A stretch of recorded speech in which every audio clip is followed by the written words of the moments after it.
నేను ఎలక్షన్ ముందు తాండాలలోకి వెళ్ళినప్పుడు మా ఎస్టీ సోదరులందరూ సారా గురించి చెప్పడం జరిగింది.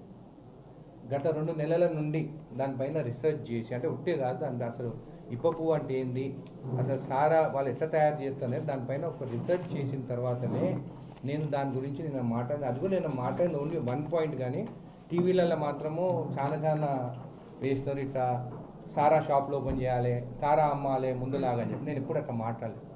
నేను అన్నింది ఒకటే మాట, నిన్న వెనకటికి ఇప్ప పువ్వుతో తయారు చేసిన సారా తాగితే 110 సంవత్సరాలు బ్రతికినారు. ఇప్పుడు వచ్చే కల్తీ చీపు లిక్కర్ ఏదైతే వస్తుందో దాన్ని తాగితే 60 ఏళ్ళకే చనిపోతున్నారు. దాని గురించి బాగా రీసెర్చ్ చేస్తాను, అసెంబ్లీలో ఖచ్చితంగా మాట్లాడతానని చెప్పి మేము తెలియజేస్తాం. దీనికి ఒక రీసెర్చ్ ఉంటే కాదు, దాన్ని బాగా స్టడీ చేసే నేను దాని గురించి అడ్వాంటేజెస్ డిసడ్వాంటేజెస్. నా కాన్సెప్ట్ ఒకటే, మా ఎస్టీ సోదరులు కోటీశ్వరులు కావాలి. ఈ కాన్సెప్ట్ నేను అసెంబ్లీలో మాట్లాడినప్పుడు, దీని సబ్జెక్ట్ గురించి ఎక్కువ నేను ఇప్పుడు చెప్పాను, అసెంబ్లీలో ఖచ్చితంగా మాట్లాడతాను. దీనికి బెనిఫిట్స్ మాట్లాడతాను, అడ్వాంటేజెస్ మాట్లాడతాను, డిసడ్వాంటేజెస్ కూడా మాట్లాడతాను. అంటే దీనివల్ల లాభం ఏంది, నష్టం ఏంది అనేది కూడా. 5000 సంవత్సరాల దానికి హిస్టరీ ఉన్న ఇప్ప పువ్వు సారా ఇది. 5000 ఇయర్స్కి దీనికి చరిత్ర ఉన్నది. గ్రంథాలలో కూడా దీని గురించి రాసినారు, దీని సబ్జెక్ట్ గురించి. సరే, మధ్యలో దాన్ని ఎందుకు క్యాన్సిల్ చేసిందో, ఏం చేసిండో, కల్తీ లిక్కర్ కానీ కెమికల్స్తో చేసడం కానీ దానివల్ల హెల్త్ ఇష్యూస్ కానీ ఆపిన, అది డిఫరెంట్ సబ్జెక్ట్. నేను మాట్లాడేది ఇప్ప పువ్వు గురించి. వేరే దేశాలు కూడా ఉన్నాయి. మెక్సికో ఉంది, మెక్సికో టెకిలా తయారు చేస్తుంది. దాదాపు 11 to 12 బిలియన్ డాలర్స్ వాళ్ళ రెవెన్యూ టర్న్ ఓవర్. దాన్ని అంటే దాదాపు 1,00,000 కోట్ల రూపాయల టర్న్ ఓవర్ టెక్కిలా చేస్తారు. అది అసలు దీనికి చూస్తే, కంపారిజన్ చూస్తే ఇప్ప పువ్వు అనేది దానికన్నా బెస్ట్.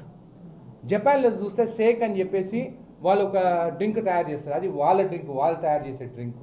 అది దేంతో చేస్తారు, రైస్తో చేస్తారు. చైనాలో తయారు చేస్తారు, మన జొన్నల్లాగా ఉంటుంది వాళ్ళకి. ఆ జొన్నలతో వాళ్ళు ఒక డ్రింక్ తయారు చేస్తారు. మన దేశంకి వచ్చేవారికి మన డ్రింక్స్ మనం తయారు చేసేటి బ్రిటిష్ వాళ్ళు వచ్చినప్పుడు మనని తయారు చేయనీయకుండా బంద్ చేయించారు. వాళ్ళ దగ్గర నుంచి స్కాట్లాండ్ నుంచి తెచ్చే స్కాచ్ అమ్మాలని చెప్పేసి. సో నేను ఈరోజు మాట్లాడేది ఉపాధి గురించి. మన ఎస్టీ తాండాలకి వాళ్ళకి ఉపాధి కలిగేటట్టు ఒక్కొక్కరు నెలకి 3 నుంచి 4 లక్షలు వాళ్ళు ఎట్లా సంపాదించుకోవచ్చు. ఈ లిక్కర్ తయారు చేస్తే హెల్త్ ఇష్యూస్ అంటే హెల్త్ బెనిఫిట్స్ ఉంది దాంట్లో. నువ్వు కెమికల్స్ వేసి తయారు చేసిన దాంట్లోనేమో నీకు హెల్త్ ప్రాబ్లమ్స్ ఉంటాయి. ఇది ఆర్గానిక్, ఇప్ప పువ్వు సారా అనేది ఆర్గానిక్ డ్రింకు. నేను స్టడీ చేసిన దాంట్లో ఇది ఒక్కటిగా 200 పేజీలు రాసిన దీని గురించి అసెంబ్లీలో మాట్లాడతాను. దీని బెనిఫిట్స్ గురించి మాట్లాడతాను. చైనాలో కూడా వాళ్ళు కూడా ఒక డ్రింక్ తయారు చేస్తున్నారు. వాళ్ళ డ్రింక్ ఏమో ప్రపంచంలో అమ్ముతారు. మన దగ్గర మన అడవుల్లో దొరికే ఆర్గానిక్ డ్రింక్ ఏమో ఇది తప్పని చెప్పి తయారు చేయనిస్తలేరు. దీన్ని లీగల్గా ఎట్లా చేయాలి, మన ఎస్టీ సోదరులు దీంతో బెనిఫిట్ ఎట్లా కావాలి, వాళ్ళు ఎట్లా తయారు చేయొచ్చు, దాన్ని బాటిలింగ్ ఎట్లా చేయొచ్చు, దాంతో మనం కూడా తెలంగాణలో 1,00,000 కోట్లు మనం ఎట్లా రెవెన్యూ తీసుకుపోవచ్చు నెక్స్ట్ ఫర్దర్ ఇయర్స్లలో. వాళ్ళ ఇండ్లు ఎట్లా బాగుపడతాయి, మన తెలంగాణ ఎట్లా బాగుపడాలి, మనం ఇది గ్లోబల్ మార్కెట్ ఎట్లా పోవాలనేది రీసెర్చ్ చేసే నేను దాని గురించి అసెంబ్లీలో మాట్లాడతాను.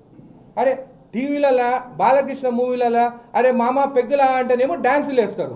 నేనేమో మా ఎస్టీ సోదరుల గురించి వాళ్ళు కోటీశ్వరులు కావాలి, ఇది ఒక రెవెన్యూ మోడల్ అని చెప్పి నేను మాట్లాడితే ఎవరెవరో బీఆర్ఎస్ నాయకులు నిద్ర పట్టక ఏం సారా దాపుతాడా అని మాట్లాడుతున్నారు. నేనేం గుడమ్మ గురించి మాట్లాడలేదు. ఇది అడవిలలో దొరికేది న్యాచురల్ పువ్వు, మనం ఏం చెట్టును కొడతలేరు. మీరు చూస్తే చిత్తూరు కాడ రెడ్ శాండిల్వుడ్ చెట్లు నరుకుతున్నారు పైసల కోసం. నేనేమో రాలిపోయిన పువ్వు ఇప్ప పువ్వు గురించి మాట్లాడుతాను. దాంట్లో మెడిసినల్ బెనిఫిట్ గురించి మాట్లాడతాను. 5,000 సంవత్సరాల చరిత్ర ఉన్న దాని గురించి ఎందుకు ఆపినారు అనేది మాట్లాడతాను. ప్రతిపక్షం కూడా వాళ్ళు కూడా మెచ్చుకుంటారు, వాళ్ళు కూడా సపోర్ట్ ఇస్తారని చెప్పి నేను భావిస్తున్నాను. ఎందుకంటే మా ఎస్టీ సోదరుల గురించి అరే ఎప్పుడైనా కానీ మన ఇంట్లో ఉన్న బంగారం మనం గుర్తుపట్టం. మనది బంగారము, మెక్సికోలో తయారైన టెక్కీలా అది చెత్త బంగారము. మన బంగారం గురించి నేను మాట్లాడతాను. మన ఆదివాసుల గురించి మాట్లాడతాను. నల్లమల్ల అడవిలో కానీ, అచ్చంపేట అడవిలో కానీ, అటు చూస్తే భద్రాచలం అడవిలో కానీ ఆదివాసులు పువ్వు వాళ్ళు కూడా కలెక్ట్ చేసుకొని ఇస్తే వాళ్ళకు కూడా రెవెన్యూ వస్తుంది. నేను ఎవరో రాజకీయ నాయకులు పెట్టిన స్పిరిట్ కంపెనీస్ కానీ, ఆల్కహాల్ కంపెనీస్ 20 ఫ్యాక్టరీలు ఉండొచ్చు, వాళ్ళు బెనిఫిట్ అవుతారు ఇప్పుడు ఉండే దాంట్లో. కానీ నేను చెప్పేది తెలంగాణలో ఉన్న మన ఎంటైర్ ఎస్టీ సోదరులందరూ బెనిఫిట్ అయ్యేది మాట్లాడుతున్నాము. ఖచ్చితంగా అసెంబ్లీలో టైం తీసుకుంటాను, దీని గురించి మాట్లాడతాను.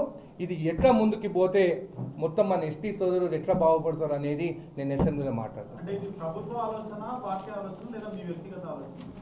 నా ఆలోచన, మా ఎస్టీ సోదరుల ఆలోచన. వాళ్ళ గురించి మాట్లాడమన్నారు, స్టడీ చేస్తాను, దాని గురించి మాట్లాడతాను. నాకు ఎవరు చెప్పలేదు ఏది కరెక్ట్ అంటే అది మాట్లాడతాను. దాంట్లో తప్పులు ఏమన్నా ఉంటే ఖచ్చితంగా అసెంబ్లీలో మాట్లాడిన తప్పులు ఉంటే ఖచ్చితంగా మినిస్టర్ గారు ఉన్నారు, గవర్నమెంట్ ఉన్నది, వాళ్ళు చెప్తారు. కానీ నా అభిప్రాయం అనేది దీనిపైన పాజిటివ్గా ఉంది.